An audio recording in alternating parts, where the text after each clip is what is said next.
Bronze Age artist Ken Landgraf here, and I'm going to be showing a book that you should probably buy if you want to learn how to draw dynamic panels.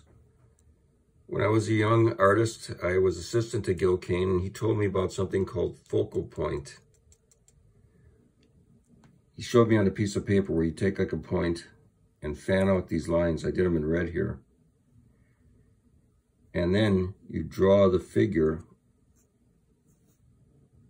according to these lines. Like here's his pelvis, his knee, everything's coming from this look. The suggestion of the leg, the impact of the body going down here, like here's his butt, that's all within that shape. Okay, this is a composition technique, it's not a perspective. Kane used that a lot on his Marvel covers. Like here, this is a famous one, this Iron Man cover. Takes a point down here, and the whole figure is created from that point. Look.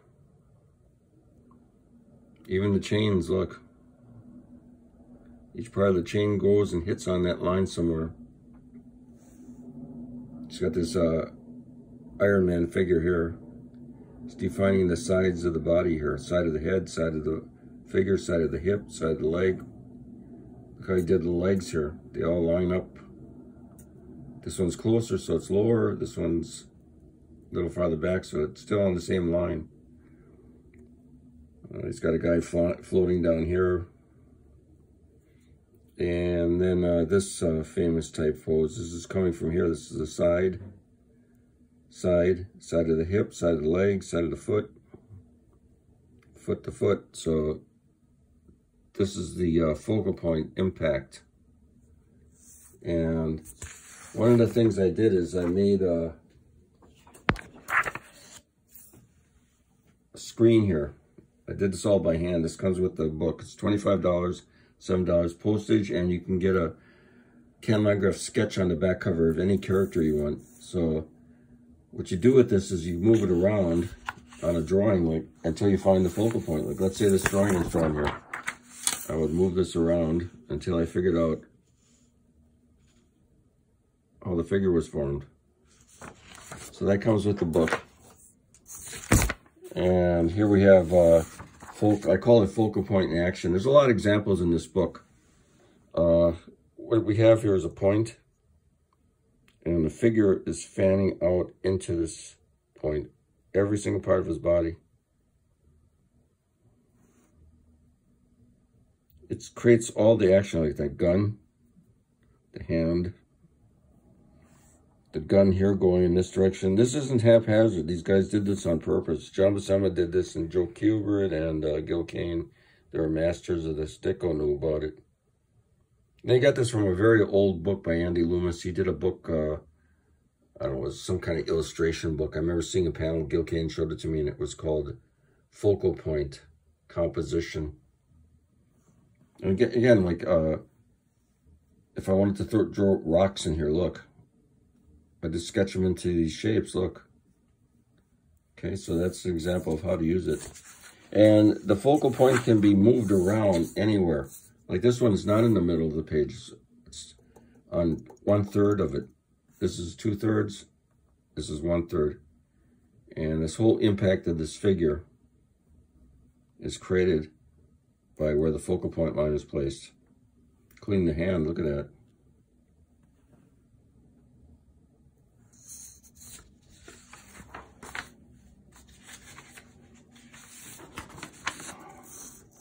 Got a figure here of Dr. Doom. How was this achieved now? Why is it so dynamic looking? Well, because he used the focal point. This one is in about half, but not quite. And the face of the figure is formed into that. The hand is forced into that. That's why it looks so dynamic. This hand coming down is forced into this composition. Back here, some figures coming in. There's a line here for the door, a line here. Just touch on that line. And we have Sue Storm laying down here, like knocked out. The whole figure is formed, like her hips, her legs, her arm, her hand, her head. Look at the directions, forced into that, her breasts. Okay, so everything is formed into this compositional trick. Let's look at some more examples. I took a lot of John Buscema examples because he does this a lot.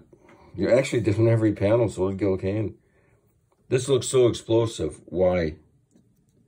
Because the focal point is in half the panel, and everything's fanning out. This creature's ears are in that focal point. The tentacles, look. Here's the guy's head. It's odd shape, but he's forced into the composition technique. Same thing here is cascading down his arm. Look, here's the deltoid, bicep, and his arm and hand are all forced into that. This guy's running away. It's the front and the side. The sides are all going back to the composition trick. Even any guys down here that are getting knocked out, they all fall within the trick. Like, see this hand? Look. Fits right in that space.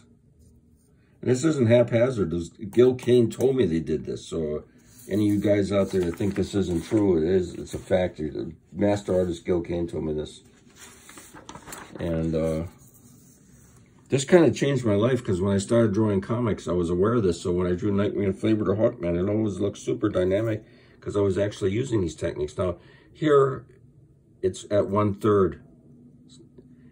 And that bird flying is coming from there. Look at the wingspan. This hyena is formed in it. The saber-tooth tiger is purposely forced into this composition. Look. Paws. The head. That's why a lot of times these drawings were kind of oddly shaped because they're forced into the composition. Look at that snake. He's in there. See that? Look, even the rock, look. But the snake is also formed like that. Look, see? This alligator coming out. Forced out. Top, front, and side of his head. Top of his mouth, front, side, and front of his mouth. Again, here. Top with the teeth. Side, and front.